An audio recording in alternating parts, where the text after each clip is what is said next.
হে WhatsApp guys, কেমন আছো তোমরা সবাই? আজকে আমি খেলো মাইনক্রাফট। এটা হচ্ছে এপিসোড 3। তো দেখা যাচ্ছে এখানে রাত হয়ে যাচ্ছে, এখন আমার ঘুমাতে হবে। ঘরে গেলাম, খাটে ট্যাপ করলাম। ও দূরে, এবার ঘুমিয়ে পড়লাম। হ্যাঁ, ঘুম থেকে উঠে পড়লাম। আজকে কি করব তাই ভাবছি। কি করা যায় আজকে? তাহলে একটা ফার্ম বানাই।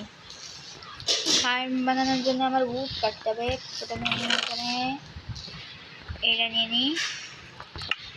এখন যাব উড কাটতে। আমার বাঁশ কাটে, কিন্তু গাছে কিন্তু এগুলো আমি কাটবো না। বাগান থেকে সোজা কেটে তারপর আবার চলে আসবো। সুন্দর করে বানাতে হবে। তোমরা কে কে আজ রোজা আছো কমেন্ট অবশ্যই বলো। আমি আজকে রোজা নাই, কারণ আমি সকালে উঠতে পারিনি। বাকি সবগুলো আছি।